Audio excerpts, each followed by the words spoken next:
안녕하세요. 건강한 습관입니다.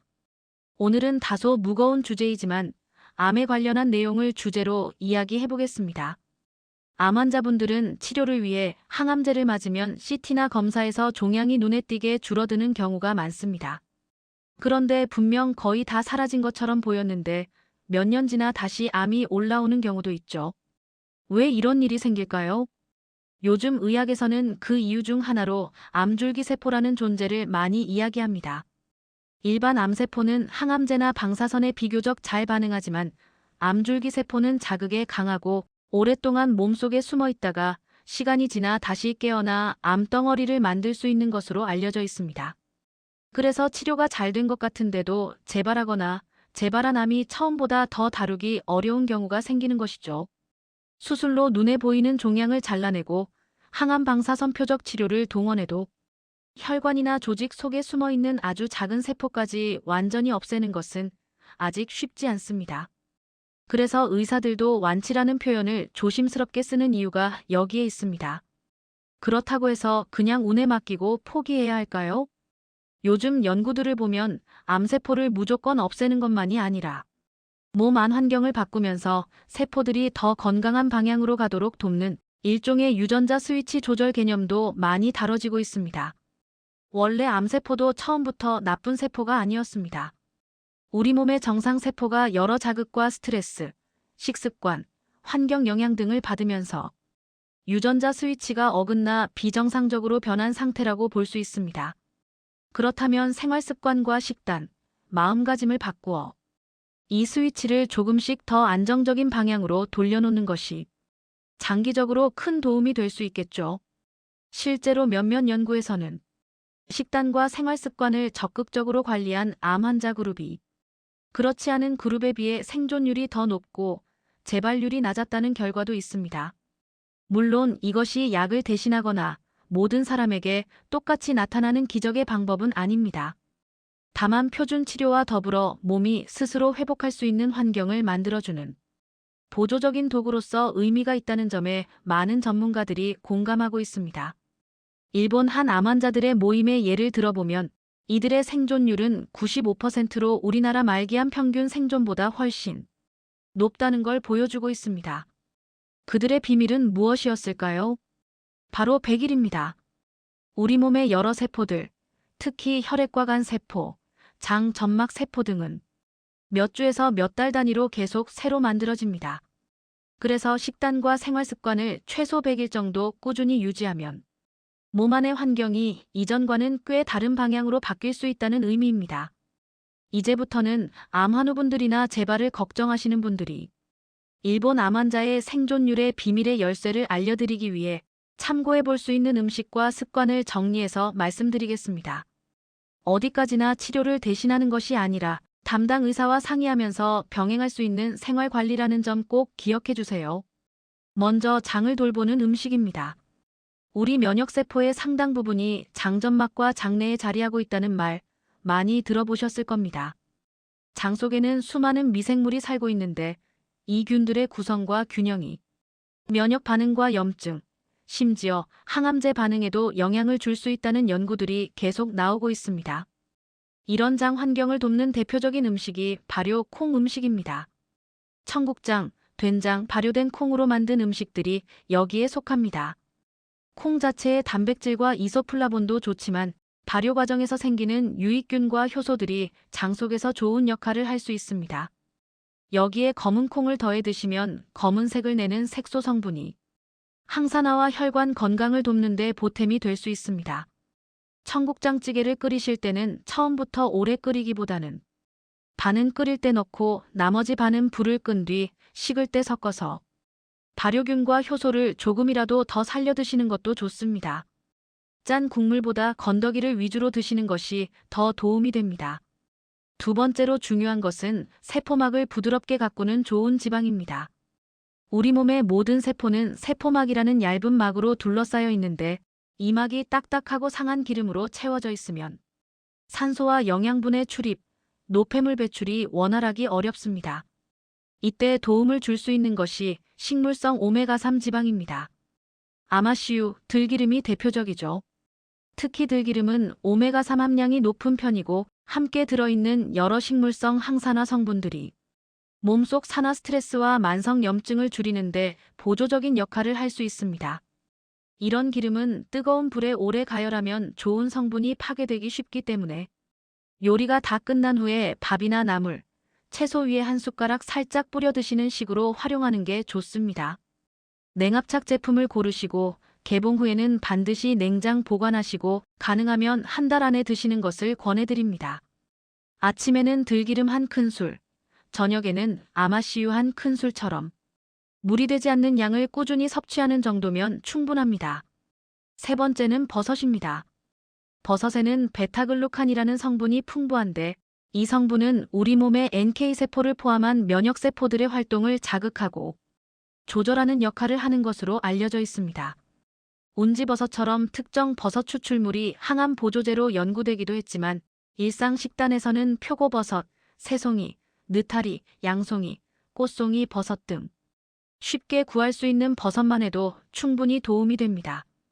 버섯은 너무 오래 삶지 말고 살짝 데치거나 구워서 국이나 볶음, 밥에 섞어 드시면 좋습니다. 하루에 한두 번 반찬으로 습관처럼 버섯을 올리는 것만으로도 면역 관리에 작은 힘이 될 수 있습니다. 네 번째는 채소입니다. 특히 브로콜리, 양배추, 케일처럼 십자화과 채소에는 설포라판 같은 유익한 물질들이 들어있어 세포 해독, 항산화, 염증 조절과 관련된 연구가 많이 진행되어 있습니다. 하지만 특정 채소 하나만이 정답은 아닙니다. 중요한 것은 색깔과 종류를 다양하게, 양을 충분히 매일 먹는 것입니다. 시금치, 상추, 당근, 파프리카, 부추, 각종 나물, 쌈채소들 모두 좋습니다. 가장 쉬운 기준은 접시의 절반은 채소라고 생각해 보시는 겁니다. 생으로 드시는 게 부담스럽다면 살짝 데쳐 나물로 만들거나 국찜, 볶음 등 익힌 채소로 드셔도 괜찮습니다. 채소를 드신 뒤에는 2030분 정도 가볍게 걷기만 해도 혈당 처리와 대사에 도움이 됩니다. 다섯 번째는 해조류입니다. 미역, 다시마, 김, 톳, 모자반 같은 해조류에는 미네랄과 식이섬유, 점액질 성분이 풍부해서 몸속 노폐물 배출과 장 건강을 돕는 음식으로 오래전부터 이용되어 왔습니다. 다시마의 끈적한 성분, 미역과 김에 들어있는 다당류와 요오드 등은 실험 연구에서 세포 보호, 염증 조절, 면역 반응 조절과 관련된 결과들이 소개되고 있습니다. 미역국, 다시마 육수, 김무침, 김밥, 톱무침 같은 익숙한 음식으로 하루에 소량씩 자주 드시면 좋습니다. 다만 신장 기능이 많이 떨어져 있거나 갑상선 질환이 있는 분, 특정 약을 드시는 분들은 해조류 섭취량에 제한이 필요할 수 있으니 반드시 담당 의사와 상의하신 뒤 조절하셔야 합니다. 여섯 번째는 곡물입니다. 암세포는 일반 세포보다 포도당을 훨씬 많이 소비하는 것으로 알려져 있습니다. 그래서 혈당을 급격히 올리지 않는 식단이 중요합니다. 백미 중심의 식단보다는 현미, 보리, 잡곡, 콩을 섞은 밥이 혈당을 천천히 올리고 장내 환경 개선에도 도움을 줄 수 있습니다. 다만 갑자기 100% 현미로 바꾸면 소화가 불편할 수 있으니 처음에는 백미 7, 현미 잡곡 3 정도 비율로 시작해서 몸 상태를 보면서 조금씩 비율을 조절하시는 것이 좋습니다. 또 하나 밥을 드실 때는 30번 이상 꼭꼭 씹는 습관을 들이시면 소화와 포만감, 체중 관리에도 많은 도움이 됩니다. 일곱 번째는 향신료입니다. 강황과 생강은 예전부터 음식과 약의 중간 정도로 많이 쓰여왔습니다. 강황에 들어있는 커큐민, 생강의 여러 활성 성분은 만성 염증을 가라앉히고 세포 손상을 줄이는 방향으로 많은 연구가 진행되고 있습니다. 강황 가루는 하루 작은 티스푼 반 한 스푼 정도만 밥, 죽, 요거트, 따뜻한 물에 살짝 섞어 드셔도 되고 생강은 차, 조림, 볶음 등에 조금씩 자주 사용하시면 됩니다. 담석증, 특정 약물을 드시는 분들은 이 부분도 반드시 담당 의사와 상의 후 섭취량을 맞추셔야 합니다. 여기까지가 음식 이야기였다면 이제는 마음과 생활 습관에 대한 이야기를 잠깐 드리고 마무리하겠습니다. 암을 잘 이겨내신 분들, 혹은 오랫동안 안정적으로 지내시는 분들을 보면 몇 가지 공통된 마음가짐이 보입니다. 첫째, 내 몸 상태를 인정하고 내가 할 수 있는 부분을 찾는 태도입니다. 왜 나에게 이런 일이 생겼는지 따져 묻기보다 지금부터라도 무엇을 바꿀 수 있을지 차분히 바라보는 순간 생활이 조금씩 달라지기 시작합니다. 둘째, 내 몸의 주인은 결국 나라는 생각입니다. 의사 선생님은 치료 방향을 잡아주시고 검사와 약 처방을 통해 길을 안내해 주십니다. 하지만 매일 무엇을 먹을지, 얼마나 걸을지, 어떻게 쉴지, 무엇에 감사할지는 결국 내가 선택해야 하는 영역입니다. 셋째, 오랫동안 쌓여있던 억울함과 원망을 조금씩 내려놓는 일입니다. 배신감, 분노, 서운함은 마음뿐 아니라 몸에도 부담이 됩니다. 완전히 잊기는 어렵지만 이제는 나 자신을 위해서라도 조금씩 놓아보겠다는 결심만으로도 몸이 한결 가벼워지는 경우가 많습니다. 넷째, 혼자가 아니라 함께라는 감각입니다. 같은 병을 겪은 사람들끼리 이야기를 나누면 말하지 않아도 통하는 위로가 있습니다. 가족의 한마디, 친구의 안부 전화 같은 길을 걷는 동료 환우들의 경험담이 큰 힘이 됩니다. 마지막으로 감사와 웃음입니다.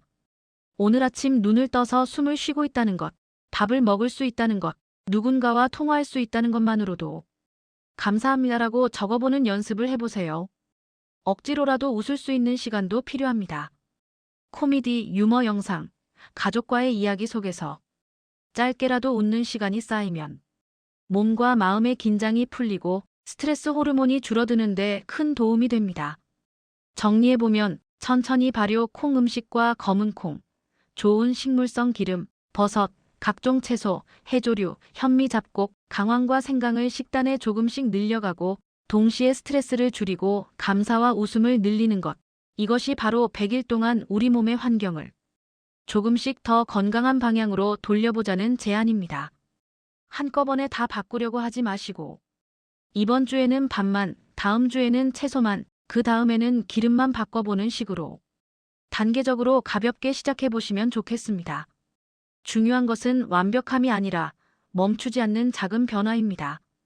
지금까지 건강한 습관이었습니다. 이 영상이 조금이라도 도움이 되셨다면 구독과 좋아요, 알림 설정 부탁드립니다. 주변에 이런 정보가 필요하신 분들께도 따뜻하게 공유해주세요. 여러분의 회복과 건강한 내일을 진심으로 응원하겠습니다. 감사합니다.